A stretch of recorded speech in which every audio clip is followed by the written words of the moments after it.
Welcome to our channel. Today we how to create a group chat on Messenger, messaging tutorial step by step clearly. Open the Messenger app on your device. Log into your account if you haven't already. Once you're on the home screen, look for the pencil icon in the top right corner. Tap on the pencil icon to start a new message. Now, you will see a list of your contacts. Scroll through the list or use the search bar at the top to find friends you want to include in the group chat. Once you find a contact, tap their name to add them to the chat. Repeat this process for each person you want to invite. After selecting all desired contacts, tap on Chat or Create Group at the bottom of the screen.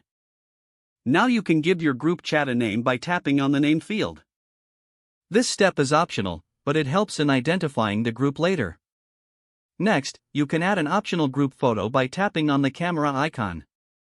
Once you're satisfied with the name and photo, tap on Create or Done. Your group chat is now set up. You can start sending messages immediately. To customize group settings, tap on the group name at the top of the chat. Here, you can change the name, add more members, or adjust notification settings. Explore other features like sending photos, videos, and using emojis to enhance your group conversations. If you need to remove someone from the group later, tap on the name of the group, then select the member you wish to remove. Confirm the removal, and the person will no longer be part of the group chat. That's it. You now know how to create a group chat on Messenger. If the page does not load, refresh the browser or try again in a private or incognito window.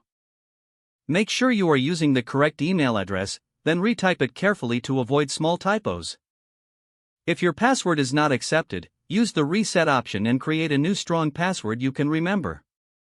Check your spam folder for verification or security emails, then complete any requested confirmation steps. Enable two-factor authentication if available to improve account security and reduce unauthorized. After signing in, review your profile details so your contact information and settings are accurate and current. If you see an error message, note it down and try again after restarting your device and internet connection. Don't forget to like this video and subscribe to our channel for more step-by-step tech guides.